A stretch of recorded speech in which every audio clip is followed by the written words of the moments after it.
Hi Earth Angels! Kamusta? Welcome back to Pinay Angel Tarot. This reading is a love message for no specific sign. This is for anyone. General love reading. Kaya maaaring mag-resonate o hindi.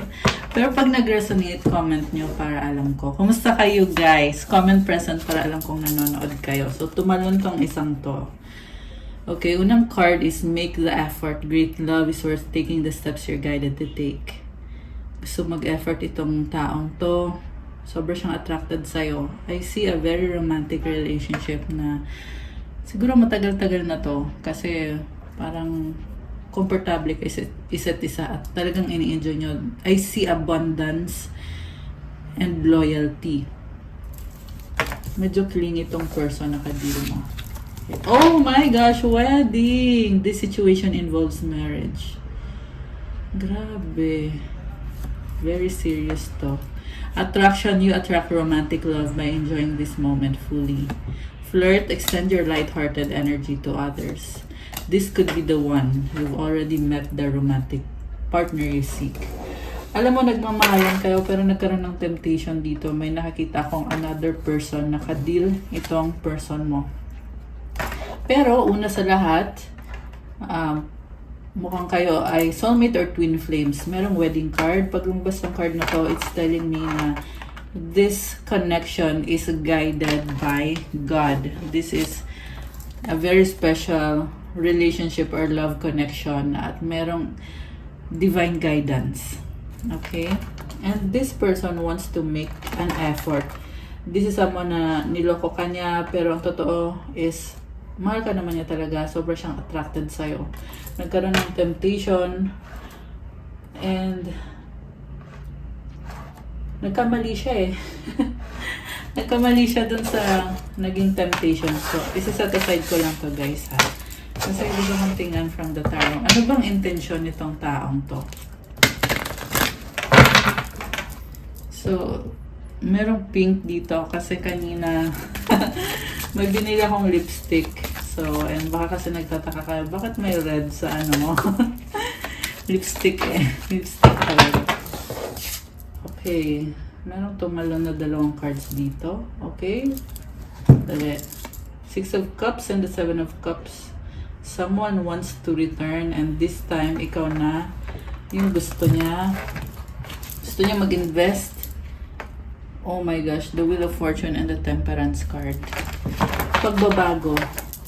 Baka may kadit kang Sagittarius or meron Sagittarius sa chart. This can be any sign. Yung person mo, kahit anong sign to ha, binanggit ko lang yung lumabas dito, pero kahit anong sign to. Yung person mo ay mabait to eh, pasensyoso, mahaba pasensya at lagi ka niya binagbibigyan, nag-a-adjust siya sa'yo. Okay. Dali guys. Ang gusto ko kasi tingnan is yung intention niya sa'yo. Okay. Knight of Pentacles crossed by the Ace of Cups, 4 of Swords, 2 of Wands, the Moon, the High Priestess, 6 of Wands, Knight of Swords, 3 of Swords, oh my gosh, King of Swords. Ang intense naman ito. Ace of Rods. First of all, sobrang siyang attracted sa'yo. This is also someone na talagang pinafantasize ka niya, imagine niya. Gusto niyang mag-start ng bagong journey with you. Kaso lang, na-overwhelm siya kasi iniisip niya, paano tayo magsisimula? Saan tayo magsisimula? Tower. Ayun na nga, kinakabahan, overwhelmed.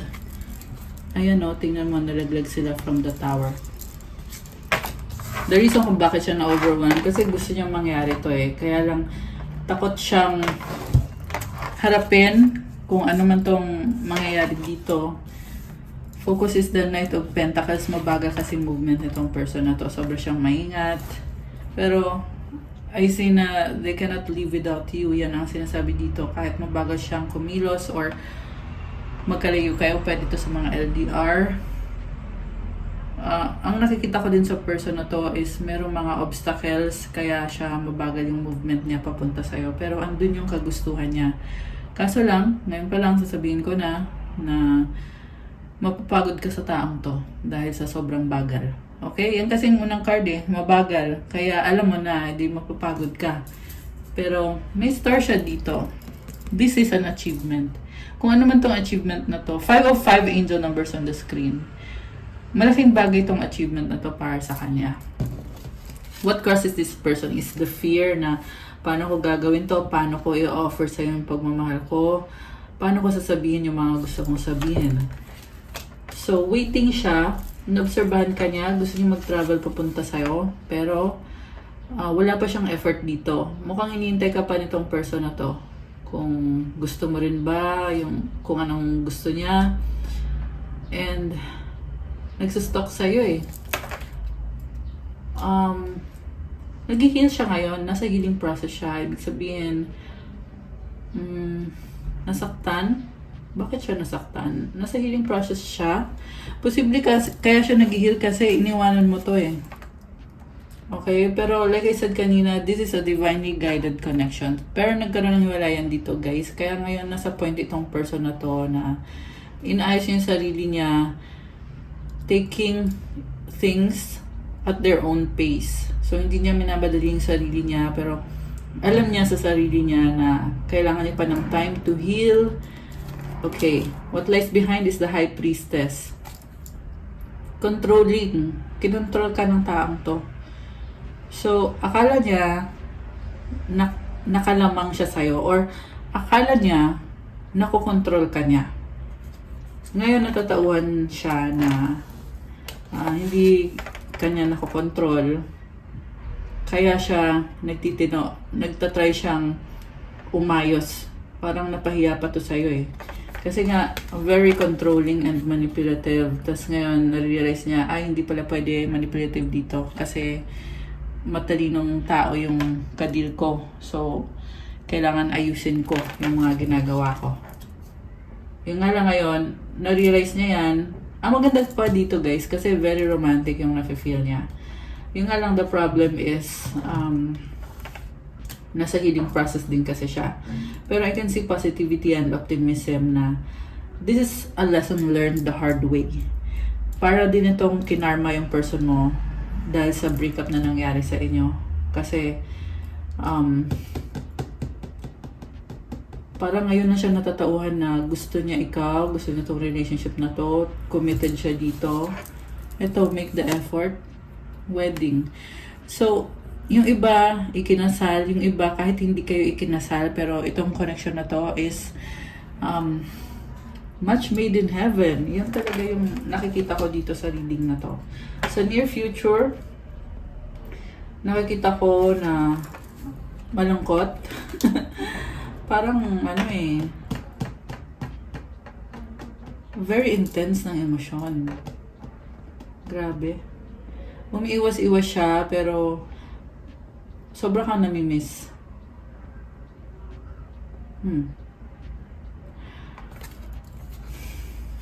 Parang nakikita ko sa kanya, takot siyang magmahal, mukhang may mga blockages. Kaya pinipili niya itong the moon energy na tingnan ka na lang sa malayo, mamimiss ka, iisipin ka, ganun na lang. Bakit ganun? Malungkot naman ito. So, supportive energy is the Six of Wands. This is victory. Gusto niyang magkaroon ng agreement sa inyong dalawa na nagkakasundo kayo. Pwede itong maraming ka-deal na other persons itong person na to. Kaya hindi niya nabibigyan ng 100% ang panahon niya sa'yo. Pero andun yung kagustuhan niya na ayusin yung connection ninyong dalawa. Tingin niya sa'yo is Knight of Swords. You are very harsh. Masakit kang magsalita. Mabilis kang kumilos. So siguro meron din dito nagta-travel guys. And kita mo yung sword. Ang laki ng sword, diba? So you are someone that they cannot mess with. He cannot mess with you. Hindi ka niya nauuto. Hindi ka niya mauuto. At takot siya sa'yo. Parang nakita niya sa'yo yung sarili niya. Ayan. And then, you burned bridges. Kita mo may nasasunog na tower dito. So you're going through a big change na it's like an adventure para sa'yo. Mutual energy is the Three of Swords. Pareho kayong nasasaktan. May nakita din ako dito na possible na nagkaroon siya ng sabi ko nga kanina, merong third party energy. And ikaw, ganun din yung tingin niya sa'yo. And I just saw 10, 11, so 3 1 yun. It's a number of abundance. Number 3 din yun, 3 1. Ito, number 3. So, ibig sabihin, iniisip niya dito na baka may iba ka na. Yung iba sa inyo guys, yung taong ka din nyo ay may iba na din ngayon. Okay? Meron din ako nakita dito na pagsiselos. Kasi gusto niya kanya ka lang. Pero, alam din niya na this is someone na alam niya sa sarili niya na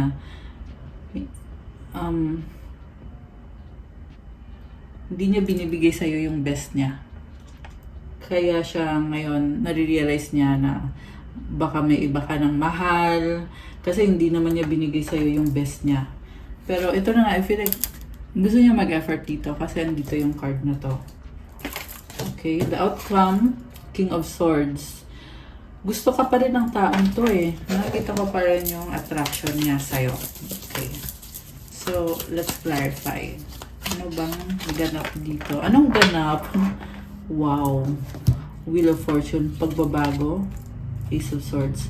Alam mo, unexpected na mga pagbabago. The Sun. Gusto kanyang kausapin. Nagkakaroon siya ng clarity about the situation. Gusto niya ng breakthrough sa connection nyo. Knight of Rods. Nahihiya lang siya at natatakot. Pero, gusto kang makasama. Sobrang passionate. Seven of Swords.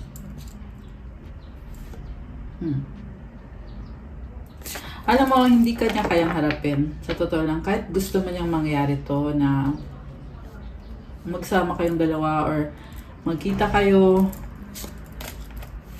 nagsisisi siya eh. Parang nakikita ko dito, in denial siya na may mga problems kayo sa relationship nyo. Pero tinatry niya baguhin yung sitwasyon by working on themselves or tinatry niya baguhin yung buhay niya para magbago din yung connection nyo. Two of Swords. Fear. Okay.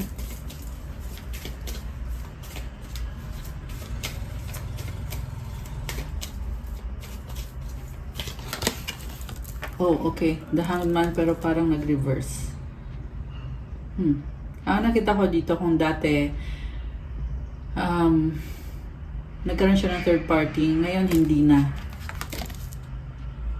Five of Wands. Oh, pero ang daming tao sa paligid nitong person na to. King of Wands and the Three of Pentacles. So, may other person dito. Pero ang nakikita ko kasi, trabaho or competition. So, hindi siya love. Okay? Page of Rods and the Magician. Ready na siya. Okay? Ready para saan? May gusto siyang sabihin sa'yo. Justice. Three of Cups. Ten of Swords. Six of Swords. So, this is someone na gusto ng balance and harmony. Alam mo, very positive naman yung gusto niya mangyari sa connection niyo. Pero, okay. Ang nakita ko dito is, kung ano yung dati, nagtatapos na eh. Kailangan ng talikuran at, kumbaga, bagong chapter. Totally i-let go na yung mga nangyari. Kung nasaktan yung isa't isa kung hindi nag-work out. Seven of Pentacles. Gusto niya mag-invest sa'yo. Okay? Ano bang gusto nangyari nitong person na to? Okay, Five of Cups pero nag-reverse. Two of Cups. Alam mo, nakikita ko dito natatauhan siya na naging stagnant yung connection nyo kasi hindi niya hinarap yung sitwasyon at ngayon gusto niyang harapin. Okay? So, anong gusto bang mangyari nitong person na to? Oh, wow. Gusto niya makipag-usap sa'yo, makita ka, makasama. Kasi, para sa kanya, ikaw pa rin yung gusto niya. Gusto niya makasama, mahal niya. May nakita kong kadil niya na other person dito, pero hindi siya in love. Okay. So, sino bang pipiliin itong taong to? Sino ba? Okay.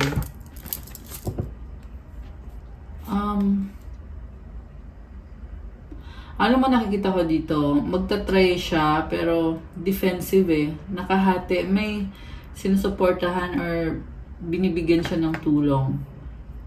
Kaya niya hindi nabibigay 100% sa'yo. Ganun.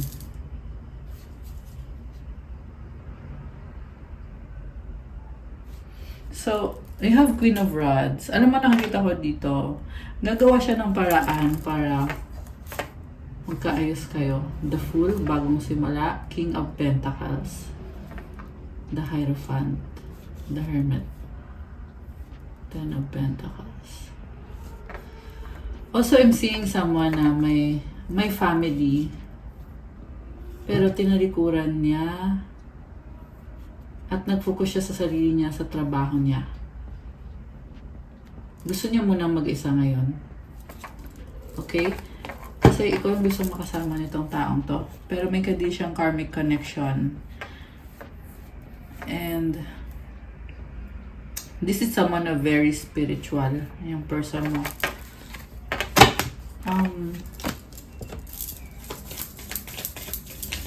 Maganda yung potential niya eh. Kasi dito si Queen of Rods. So, maganda yung potential niya. Pero, parang feeling niya, hindi niya nakukuha kung anong mga gusto niya mangyari sa buhay niya. Marami siyang frustration. This is a strong person, pero niisip niya yung life niya, ang dami niyang pagkakamali. Pero lumalaban pa rin. Queen of Swords and the Chariot.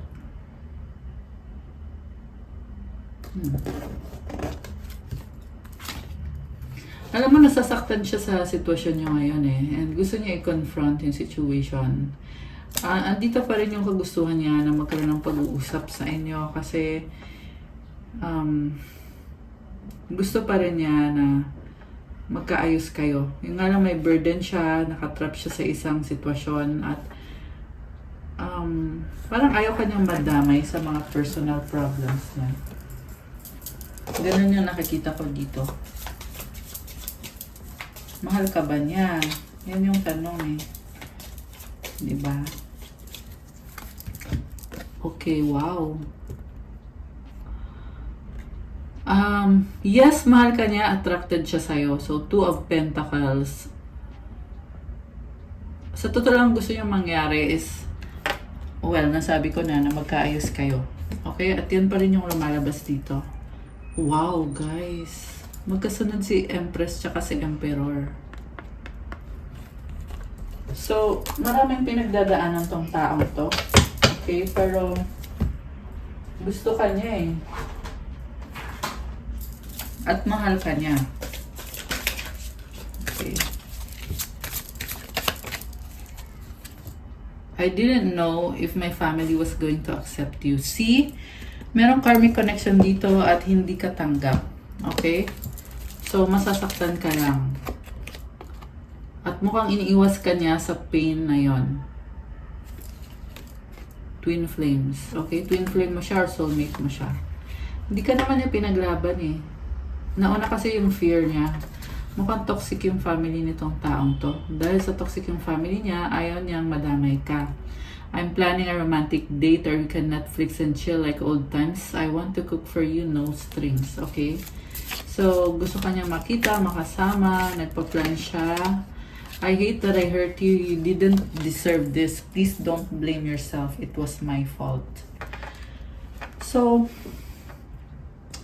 ito na nga yung sinasabi ko eh. Hindi siya masaya sa kung ano man yung mga nagawa niya to hurt you. Kasalanan niya daw yun lahat. Wala ka daw kasalanan. Okay? Pero ginawa naman niya. Di ba? Yung nga kaya nga malungkot siya, or I mean rather, kaya nga hindi kayo okay sa ngayon dahil sa mga kasalanan ginawa niya. Addictions clouded my vision. I'm trying to get my life together. Ayan. So, alam niya na nagkaroon siya ng mga addictions kaya sinira niya yung buhay niya at ngayon tinatry niya ayusin yung buhay niya. I'm only staying here for my kids, nothing else. I'm making my way out. Okay, may mga anak kaya nasa isang karmic connection itong taong to. Dahil may mga anak. Naisip ko yung mga bata. I'm sorry, I put my career before you. I'm trying to get out of debt. I'm willing to put in the time and effort now because I don't want to lose you. Grabe. Alam mo, very competitive yung nakikita kong person. So, parang gusto niya mangyari is maging successful siya sa kaperahan niya. Sinabi ko na ata yun eh. Pero umulit kasi. Gusto niya maging successful sa kaperahan niya. After that, gusto niyang i-pursue yung relationship niyo. Embrace what destiny has in store for you. Oh my gosh. Ang romantic. Synchronicity, a divine soul counterpart relationship is blessed with amazing moments of synchronicity. Commitment is an important factor to achieve a successful relationship. Illusion, avoid the trap of making a fantasy for a true soul connection. So, pinapangarap niya na mag-commit sa'yo, pero wala pa siyang action dito. Nasa stage pa lang na nag-iisip-isip itong taong to. Ano mga gusto niya sabihin sa'yo? Tingnan natin. Alam mo, nakita ko mukhang busy-busy tong taong to ngayon. Umaapoy. Oh my gosh, umaapoy love passion.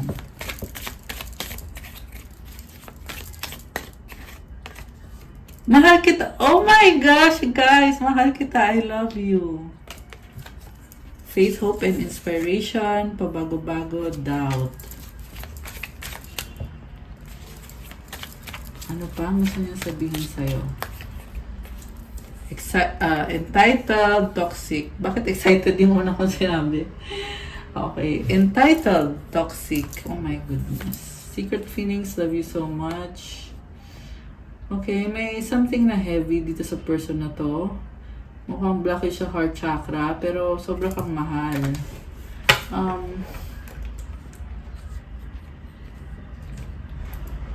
So, ang dami niyang gusto mangyari.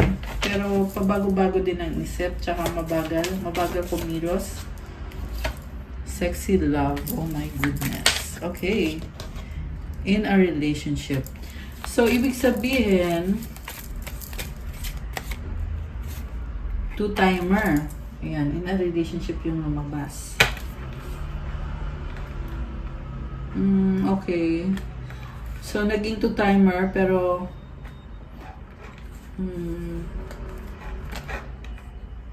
ikaw yung mahal. Ba't ganon? So, problems, burden. I need you.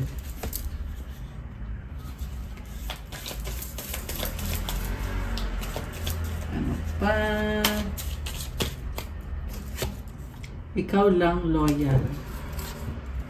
Muling ibalik second chance. Okay. Anything else? So, also yung person mo, ano eh, magulo yung isip eh.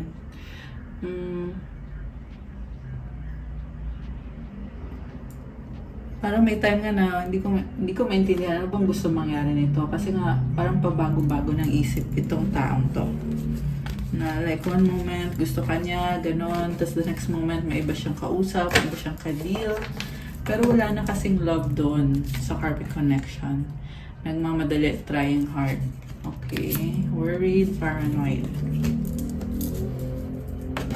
So, tingnan natin. Ano pa bang mga energies? Or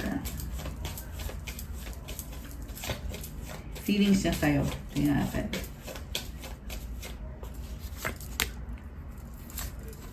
Okay.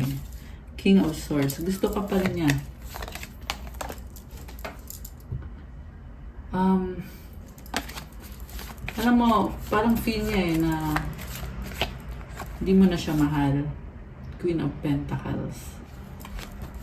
Okay, tingnan pa natin ah.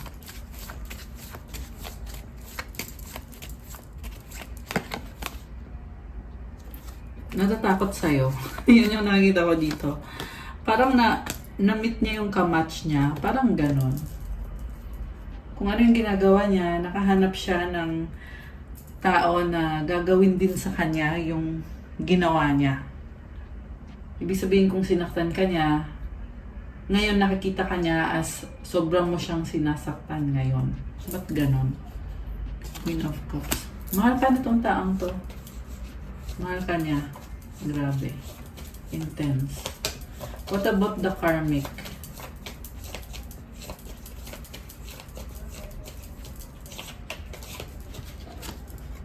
Knight of Wands.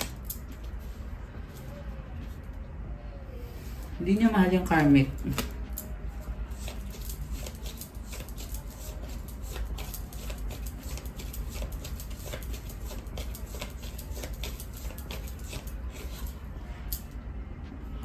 May lumabas na Mother, Empress.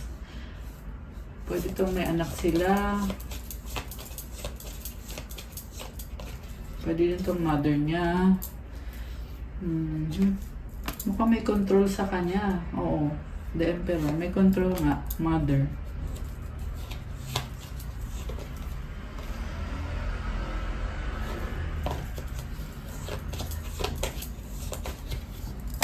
So, King of Wands, Knight of Cups, King of Cups. Sobrang siyang obsessed sa'yo at mahal ka niya. Ayun. Grabe.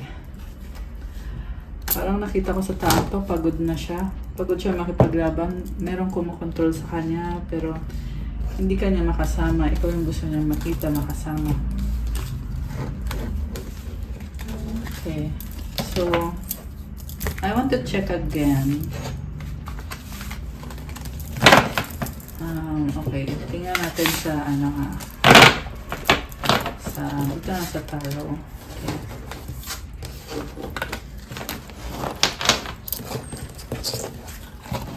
Tingnan natin. Anong intensyon nitong person mo sa'yo ngayon?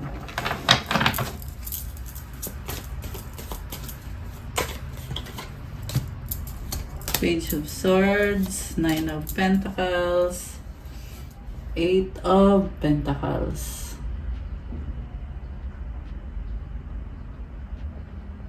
Meron naghahanap ng trabaho. Nakafocus siya ngayon sa sarili niya. Ayun lang. Sarili niya muna inaayos niya ngayon. Iyan yung pinaka-intention niya dito. Kukuha kita ng mensahe galing sa universe. Okay? Kuha tayo ng dalawa. Unahin natin yung sa person na to. Okay. At ikaw, mensahe galing sa universe.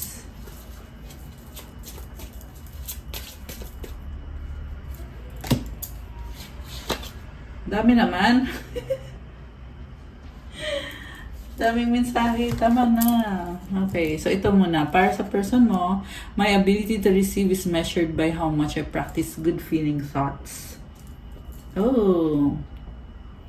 So, I see dragonflies. Bagong-bago yung energy niya. Parang very positive and optimistic. As soon as I choose to see the light in the corners, I redirect my power toward what I want. So, ikaw to.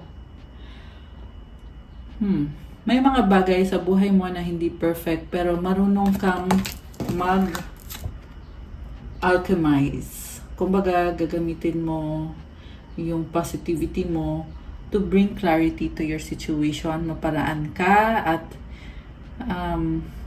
more positive ka mag-isip kahit may mga challenges. You are strong and I love this for you. Comment. I claim. Okay, comment. I choose to see the light in the dark corners. Ayan, yan yung i-claim ninyo guys. I choose to see the light in the dark corners. When I'm patient, I let the universe do for me what I cannot do for myself. So, lumalakas din yung faith mo ngayon. So, pagpatuloy mo yan kasi si God ang bahala sa'yo about sa mga bagay na hindi mo makokontrol. Comment, I let the universe do for me what I cannot do for myself. Comment, claim patience. My happiness is a direct reflection of how quickly I can shift my perceptions from fear to love. Wow! So, andito yung energy ng changing your vibe into positive, kaya ka masaya. So, comment, claim happiness, guys. I-claim nyo tong positive energy na to. From fear to love. So, ayan, I love it. Then, that's all for our love message for today. Thank you so much for watching. Please like the video, comment, subscribe, hit the notification bell. Comment kung nag-resonate ba or kung ilang percent nag-resonate, kung 100%, 50%, kahit 5% okay lang, i-comment nyo pa rin, guys. Kung kailangan nyo ng gabay, kung nag-resonate kayo at kailangan nyo ng more information, pwede kayong magpa-private reading, message na kayo sa Viber or sa WhatsApp para mas mabilis. Nasa description box yung contact details ko. And check out my Instagram if you want to start your crystals journey. May mga crystal bracelets, marami at iba-iba tutulong sa'yo para gumanda ang aura mo. At iba-iba din yung mga benefits and infused with special prayers and mantras para matulungan ka sa mga manifestation mo. So, tingnan nyo na lang po doon at pa-follow na din po ng Instagram ko kasi kailangan ko yung support nyo. Thank you, Earth Angels! I love you guys. I'll see you again soon. Have a good day or night kung kailan nyo man mapanood to. God bless you all and stay safe. Love you guys! Bye!